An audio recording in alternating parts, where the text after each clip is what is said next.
주 예수 그리스도의 이름으로 기도하옵나이다. 아멘.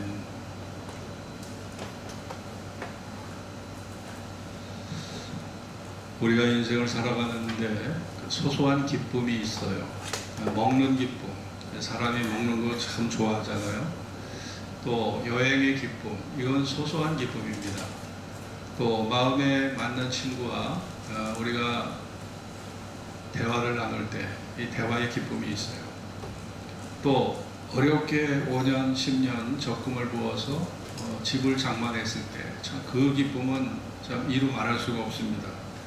또 내 자녀가 원하는 대학에 합격을 했을 때, 내 자녀의 좋은 배필을 맞아서 내 자녀가 결혼을 하고 아름다운 가정을 꾸밀 때 그 기쁨이 큰 거예요. 또 내가 원하는 직장에 들어가서 일하게 될 때 기쁨이 큽니다. 또 내가 오랫동안 병마에 시달리다가 고침을 받고 건강을 회복되었을 때 기쁨이 큰 겁니다. 여러분, 이런 것들은 다 소소한 기쁨이에요. 그런데 큰 기쁨이 있어요. 큰 기쁨. 자, 우리가 다음 주가 8월 15일 해방 맞이하는 날인데, 우리가 일제 36년 치하에서 일본의 지배를 받고 36년을 살아왔습니다. 창씨개명을 강요받았어요. 그리고 나라의 말을 쓰지 못하게 일본 말만 쓰게, 이 조선을 일본화 시키려고 했던 거죠. 그리고 징용과 징병, 그 탄광에 사람을 끌고 와서 뭐 임금도 주지 아니하고 그 모진 고생을 하게 하고 전쟁터에 징병을 해서 끌려가게 하고, 우리 젊은 딸, 젊은 여동생을 정신대로 끌고 가서 일본 군인들의 성적 놀이개가 되게 하고, 그런 억울한 일을 수없이 당해서도 우리가 한 말도 말하지 못했어요. 그냥 나라를, 주권을 잃어버린 그런 서름을 우리가 톡톡히 당한 거예요. 자유가 없어요. 주권이 없어요. 우리 그냥 종이에요. 종이고 일본 사람들의 놀이개고 일본 사람들의 이용당하는 그런 이용물에 지나지 않아, 도구에 지나지 않았던 거거든요. 그러니 그 해방의 기쁨이 얼마나 컸겠습니까? 해방의 기쁨이 큰 거죠. 정말 이 가슴이 뻥 뚫리는 그런 기쁨을 우리 선조들이 맛봤는데, 또 6.25 동란 3년을 치르면서 정말 온 국토가 다 잿더미가 되고 피난길에 여기저기 피난 생활을 하고 모진 고생을 하고, 저희 부모님도 6.25 동란이 일어났을 때 6.25 사변 때 서울에 살다가 저 부산까지 걸어서, 생각만 해보세요. 부산까지 그 애를 업고, 그때 우리 대위의 형이 1950년생이에요. 제 위의 형이. 그 애를 업고서 그 피난 생활을 했어요. 얼마나 어려웠겠어요. 근데 3년 후에 전쟁이 끝났어. 휴전이 됐잖아요. 그러니 그 기쁨은 큰 겁니다. 여러분, 소소한 기쁨과 큰 기쁨은 차이가 있는 거예요. 소소한 기쁨은 누구나 다 이렇게 보편적으로 누리는 것들입니다. 그러나 큰 기쁨은 보다 더, 이거는 국가적 차원에서 또 국민적 차원에서 역사의 길이 남을 그런 기쁨들이 큰 기쁨이라고 볼 수 있는데, 성경에 보면은 큰 기쁨이 딱 5번이 나오더라고요. 제가 성구사전을 찾아보니까 큰 기쁨이 딱 5번이 나오는데, 구약에는 큰 기쁨, 큰 희락이 딱 한 번이 나와요.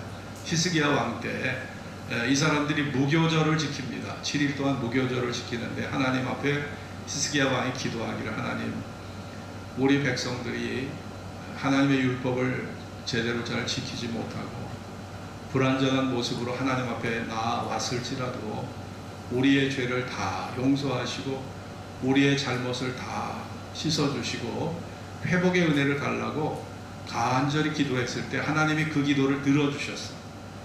그래서 이스라엘 백성들에게 큰 자유, 큰 기쁨이 왔어요. 솔로몬 시대에도 없었던 큰 기쁨이 히스기야 시대에 왔어요. 솔로몬 시대는요, 모든 물질이 풍요한 그런 시대였어요. 은을 갖다가 돌처럼 썼던 시대가 솔로몬 시대거든요. 솔로몬 시대는 은이 그렇게 흔했어요. 아주 풍요의 극치, 호화의 극치의 삶을 살았던 것이 솔로몬 시대인데, 그 솔로몬 시대보다 더 큰 기쁨, 영적 기쁨이 바로 히스기야 때 무교절 행사를 지킬 때 이게 임하게 된 거예요. 그래서 역대하 18장에 보면 정말 예루살렘에 큰 희락이 있었으니 이스라엘 왕 다윗의 아들 솔로몬 때로부터 이러한 희락이 예루살렘에 없었더라. 솔로몬 시대에서도 없었던 큰 희락이 히스기야 때에 임했던 겁니다. 이것이요, 구약의 유일한 큰 기쁨이라는 유일한 그런 용어가 이때 쓰여졌어요. 하나님의 용서, 하나님이 주시는 자유와 영적 치료를 경험했을 때 백성들에게 큰 기쁨이 왔다는 겁니다. 그리고 신약에는요, 큰 기쁨이 4번에 걸쳐 쓰여졌어요. 첫째가 뭐냐? 첫째는 예수님이 탄생하실 때 천사가 이르되 무서워 말라, 내가 온 백성에게 미칠 큰 기쁨의 좋은 소식을 너에게 전한다. 여러분, 전쟁이 끝나고 또 우리가 일제 압제에서 해방되고 이 정도의 큰 기쁨이 아니라 여기 보면 온 백성에게 미칠 큰 기쁨의 좋은 소식, 예수님이 메시아로 이 땅에 오시는 것이, 이것이 큰 기쁨이라는 거예요. 우리의 미래의 운명을 바꿀 사건이라는 겁니다. 우리의 미래의 운명이 바뀌어질 사건이라는 거예요. 그러니까 이 기쁨은요, 소소한 기쁨과는 구별을 해야 돼요. 예? 이거는 소소한 기쁨과는 구별을 하셔야 됩니다. 이 기쁨은 소소한 기쁨이 아니에요. 일상의 삶 속에서 누리는 그런 기쁨이 아닙니다. 이거는 내 운명, 내 미래의 운명을 바꿀, 그리고 영원한 나라가 결정되어지는, 하나님 앞에 내 존재가 새롭게 변화되는, 자, 이런 기쁨이 바로 큰 기쁨인 거예요. 그러니까 이것은 일상의 삶에서 누리는 기쁨과는 이거는 차원이 다른 겁니다. 그래서 성경에는 큰 기쁨이 딱 5차례만 쓰여진 거예요. 5차례. 두 번째는 뭡니까? 신약에 큰 기쁨이 4번이 쓰여졌는데, 두 번째는 예수님의 무덤을 찾아갔던 막달라 마리아와 마리아, 향품을 얻으려고 갔는데 무덤이 비어 있어요. 그리고 천사가 말합니다. 천사가 여자들에게 이르기를, 너희는 무서워 말라. 십자가에 못 박히신 예수를 너희가 찾는 줄 내가 아노라. 그가 여기 계시지 않고 그의 말씀하시던 대로 살아나셨느니라. 와서 그의 누우셨던 곳을 보라. 그 여자들이 무서움과 큰 기쁨으로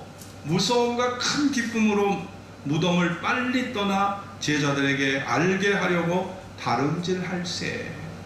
여기에서 큰 기쁨이 쓰여졌어요. 큰 기쁨이란 단어가. 예수님께서 죽음을 이기시고 부활하셨다는 이것이 신약의 큰 기쁨이었습니다. 여러분, 인간은 단 한 번도 스스로가 죽음을 이긴 자가 없어요. 알렉산더, 징기즈칸, 나폴레옹, 진시황, 여러분, 그 어떤 정복자도, 세상의 정복자도 자신의 죽음만큼은 이기지 못했습니다.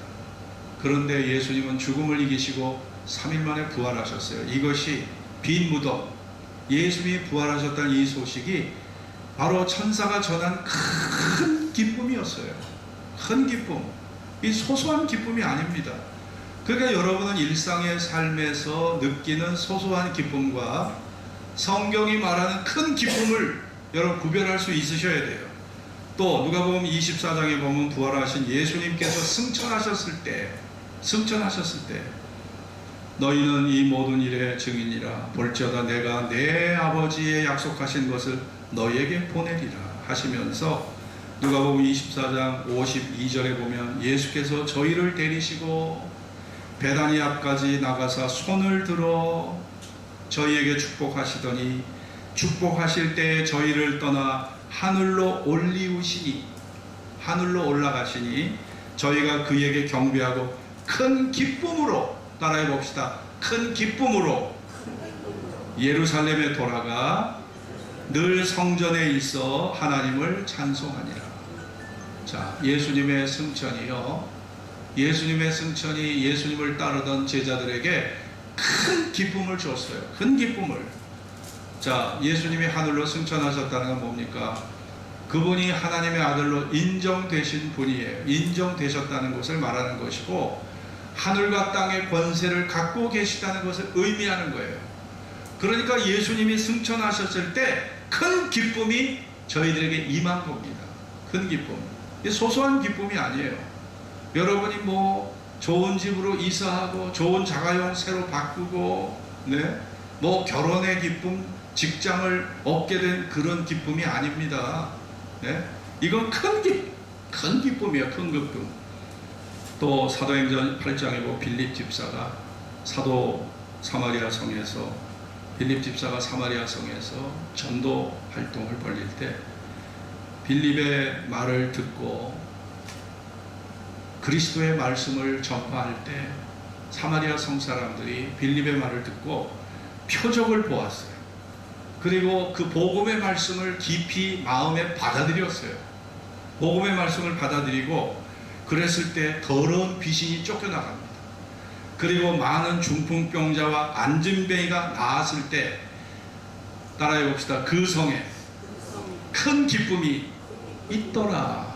네, 여러분, 큰 기쁨은요, 성경에 딱 5차례, 구약에는 히스기야 왕 때 딱 1차례, 신약에는 딱 4차례, 예수님의 탄생, 예수님의 부활, 예수님의 승천, 그리고 복음 전도를 통해서 사마리아 성이 변화받고 영적 자유를 누렸을 때 큰 기쁨이라는 단어가 딱 성경에 5차례가 쓰여진 거예요. 그러니까 여러분은 어떠신가 모르겠어요. 여러분은 정말 여러분이 받은 구원이 여러분에게 정말 큰 기쁨을 주고 큰 기쁨으로 여러분의 마음속에 의미 있게 새겨져 있는지 저는 묻고 싶습니다. 그냥 일상의 삶에 묻혀서 죄 용서받고 영원히 구원받은 이 엄청난 구원의 사건이 소소한 기쁨에 묻혀서 그냥 소소한 기쁨으로 취급되고 있는지 저는 여러분에게 묻고 싶어요. 여러분, 구원의 기쁨, 영생의 기쁨, 부활의 소망은요, 소소한 기쁨에 묻힐 수가 없는 거예요.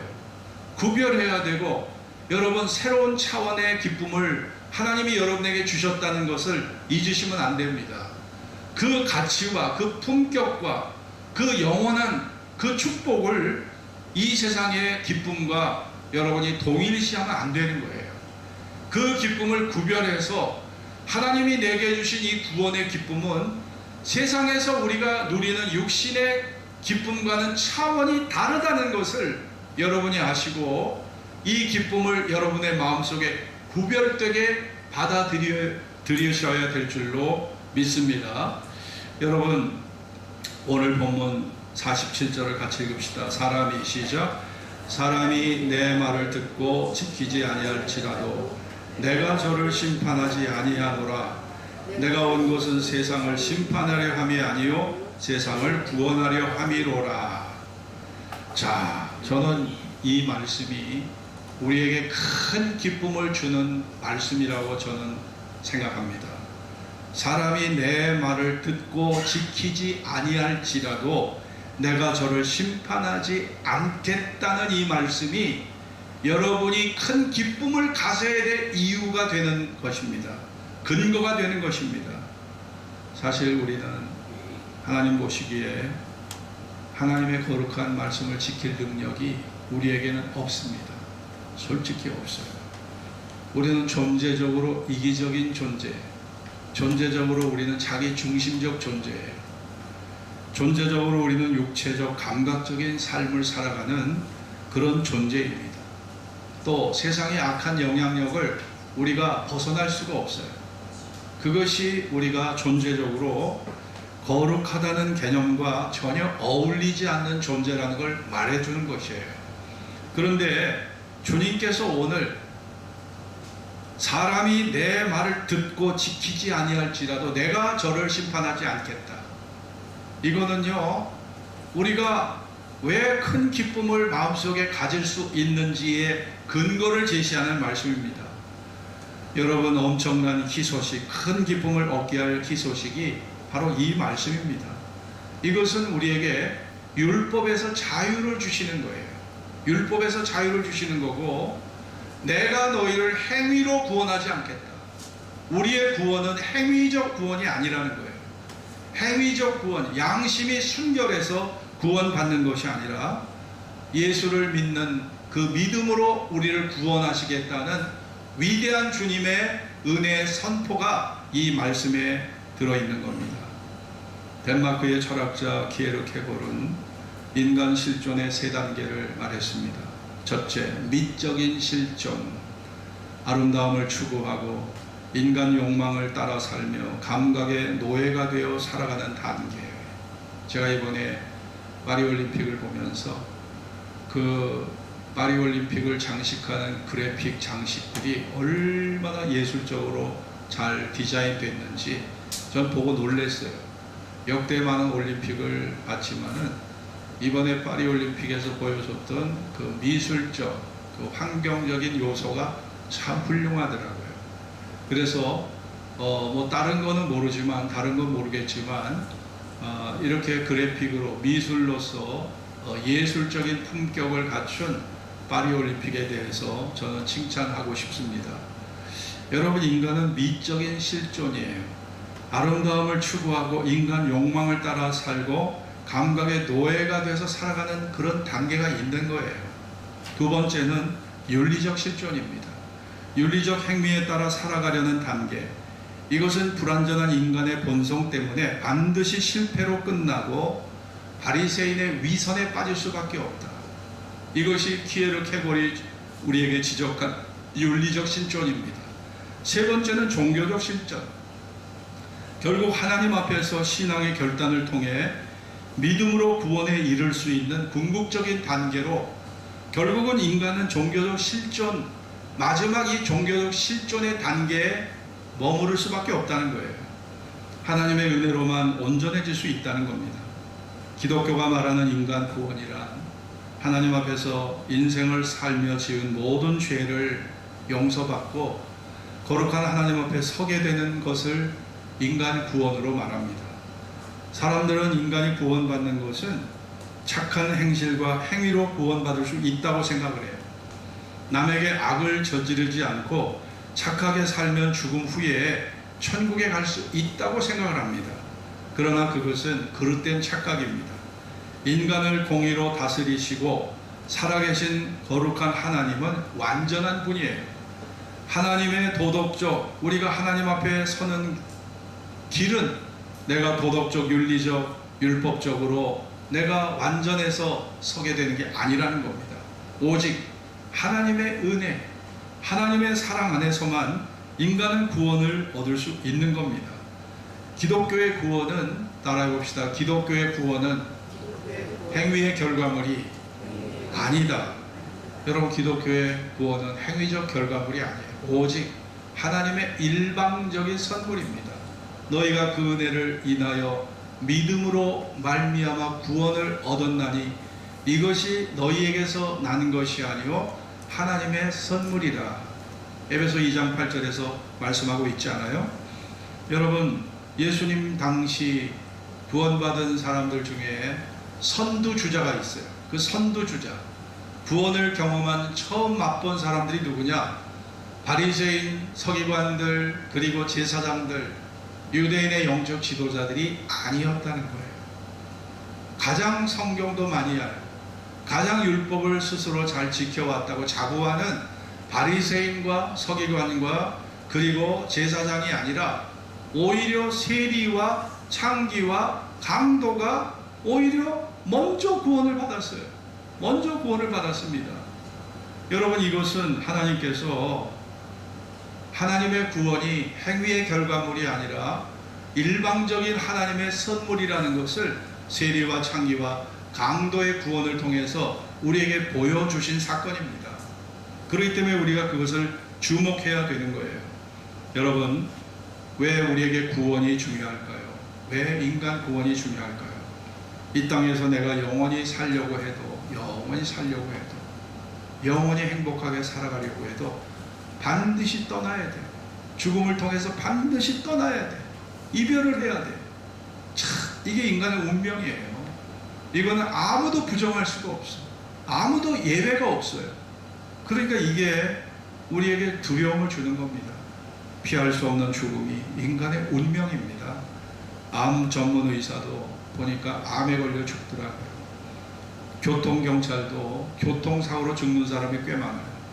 아무리 내가 건강관리를 잘해서 비타민을 먹고 오메가3 영양제를 몸에 맞고 운동과 채식 위주의 식이요법으로 내가 스스로 스트레스를 받지 않도록 조심을 해도 100세를 넘기기 어렵습니다. 여러분, 김일성 보세요. 김일성이가 오래 김일성을 살게 하려고 주변 사람들이 처녀의 피를 수혈해 줬어요. 처녀의 피 수혈해 주고 백두산에서 자란 500년 된 산삼을 먹였습니다. 김일성에게. 그리고 기쁨조를 두어서 기쁨을 선사했어요. 산속에 맑은 공기를 가져다가 공급해 줬습니다. 온갖 좋은 약초와 영양제를 다 먹고 살게 했어요. 잠자리 베개가 32가지 한약재가 들어간 신선 베개였어요. 이불은요, 참새 턱 밑에 잔뼈만을 사용한 참새 이불을 사용했는데, 이불 한 채를 제작하기 위해 70만 마리의 참새가 희생됐다고 합니다. 단백질 사과를 먹게 했는데, 이 사과는 겨울철에 뿌리 부분을 파서 그 속에 누렁이, 강아지, 봄 개구리를 잡아놨다가 한 삼태기를 묻어서 제작한 사과가 바로 단백질 사과였다고 해요. 김일성의 신체 부위별로 담당 의사가 다 따로 있었어요. 몸을 연구하는 장수의 길로 이끌려고 했습니다. 그런데 김일성이 90세 넘기지도 못하고 지난 1994년 7월 8일에 만 82세의 나이로 죽어버렸어요. 여러분, 신처럼 떠받들던 김일성, 아바이 수령도 그렇게 건강관리, 그렇게 최선을 다해서 몸의 건강을 지키려고 장수의 길로 들어가게 하려고 노력을 했지만 82세를 일기로 죽어버렸잖아요. 여러분, 어떤 사람들은 기독교가 말하는 영생과 구원을 비상식적이고 비현실적인 사건으로 말합니다. 사람이 죽으면 한 줌의 흙으로 그냥 죽어버리지 무슨 생명이 있고 죽은 다음에 무슨 지옥과 천국이 있느냐, 다 헛소리하지 마라. 그거는 너희들이 지어낸 이야기다. 다 속임이고 기만이고 사람이 죽으면 다 그냥 소멸되는 것이다. 그게 더 상식적이고 그게 더 설득력이 있다라고 말합니다. 그러나 보세요. 예수님이 십자가에서 부활하지 않으셨다면 아마 그 말이 다 맞을 거예요. 그러나 예수님의 부활은 성도의 부활을 예고해 주는 것이고, 성경에 예수님에 관한 700년 전, 400년 전, 1000년 전 예언이 하나의 오차도 없이 다 그대로 들어맞았다면 우리가 성경 말씀대로 과거의 모든 메시아에 관한 예언들이 말씀대로 그대로 성취가 됐잖아요. 그럼 우리의 미래도 이 과거의 하나님의 일하심을 볼 때 우리 미래도 미래의 모든 영광도 그 말씀대로 될 거라고 우리는 확신하는 겁니다. 그렇기 때문에 여러분, 하나님의 말씀은 우리에게 시간 속에서 검증된 진리입니다. 그래서 우리는 미래의 모든 성도의 부활과 천국의 영광에 들어갈 것을 우리는 한치도 의심 없이 믿는 것입니다. 여러분, 천국 비자가 준비되었나요? 여러분이 외국 여행을 갈 때 언제나 반드시 입국 심사를 거쳐야 됩니다. 입국 심사를 통해서 하자가 없을 때만 입국이 가능한 거예요. 저희가 예전에 경기 수원노회에서 필리핀 보라카이를 한번 간 적이 있어요. 보라카이를 간 적이 있는데 입국 심사 때 어떤 목사님 내외분이 나오지를 못하고 있어. 그래서 우리가 다 나와서 1시간을 기다렸는데도 못 나오는 거예요. 도대체 무슨 이유일까? 무슨 이유일까? 아니 뭐 선진국도 아니고 후진국이잖아요. 우리가 볼 때. 그런데 1시간이 지나도 안 나와. 나중에 알고 보니까 별것도 아니에요. 별것도 아닌데 아니 뭐 의사소통이 잘못됐는지 그래서 가이드가 가서 막 언어로 그렇게 통역을 해주고 그래서 1시간 만에 나왔는데 여러분 입국 심사가 까다로운 데는요 엄청 까다로워요. 그래서 입국 심사에 그 합격이 안 되면 어떻게 돼요? 비행기 타고 다시 본국으로 돌아가야 돼요. 본국으로 돌아가야 돼요. 자, 여러분 세상의 입국 심사는 다 우리가 이렇든 저렇든 받아들일 수 있지만 여러분이 천국에 들어가려고 천국에 도착을 했는데 천국의 입국 심사의 첫 번째 기준이 뭔지 아세요? 하나님의 아들 예수를 믿느냐는 겁니다. 믿느냐. 오늘 보세요. 이 본문 48절 같이 읽읍시다. 나를 시작. 나를 저버리고 내 말을 받지 아니하는 자를 심판할 이가 있으니 곧 나의 그 말이 마지막 날에 저를 심판하리라. 나의 그 말이, 예수님의 그 말씀이 이게 입국 심사의 기준이 되는 거예요. 나의 그 말이 마지막 날에 저를 심판하리라. 예수님의 말씀이요 입국 심사의 기준이고 구원의 기준이고 천국에 들어가는 기준이에요. 그래서 우리가 하나님 말씀을 주의해야 되는 겁니다. 시편 124편 7절에 보면 우리의 영혼이 사냥꾼의 올무에서 벗어났도다. 벗어난 새같이 되었나니 올무가 끊어짐으로 우리가 벗어났도다. 예수님의 십자가의 죽으심, 나를 위해서 죄값을 지불하시고 나를 위해 십자가에서 심판을 받으신 그것이 나를 고소하고 정죄하던 율법의 정죄에서 마귀의 참소에서 영원한 하나님의 심판에서 나를 사냥꾼의 올무에서 벗어나게 함처럼 나를 벗어나게 한 자유의 기쁜 소식, 자유의 큰 기쁨의 소식이 되었다는 거예요. 여러분 그 사실을 마음속에 받아들이고 계신가요? 요한복음 8장 36절에 따라해 봅시다. 그러므로 아들이 너희를 자유케 하면 너희가 참으로 자유하리라. 네, 아들이 너희를 자유케 하면 너희가 참으로 자유하리라. 우리가 1945년 해방이 되었을 때 그 해방은요 우리의 자력으로 얻은 해방이 아니었다는 걸 아셔야 됩니다. 독립군이 있어요. 철기 이범석 장군, 또 수없는 홍범도 장군, 이런 사람들이 만주벌판에서 독립운동을 하면서 수없는 독립투사들이 일본과 싸워서 이기려고 했지만 군사력, 정치력, 경제력 모든 분야에서 일본이 압도하고 있기 때문에 만일 우리 자력의 힘으로 일본과 싸워서 독립운동을 우리가 해서 이겨서 해방을 얻었다면 아마 50년, 100년이 걸려도 얻을 수가 없을 거예요. 네? 서정주 시인이 동국대학 교수를 하셨는데 그분이 자기가 친일파로 개정한 이유를 말씀하시더라고요. 솔직하게. 자기는 아무리 생각해도 앞으로 100년 동안 이 조선이라는 나라가 일본의 압제에서 스스로 벗어날 수 없다고 생각했기 때문에 친일파로 개종했다는 말을 서정주 시인이 하시더라고요. 솔직한 얘기입니다. 그런데 여러분 태평양 전쟁이 벌어졌습니다.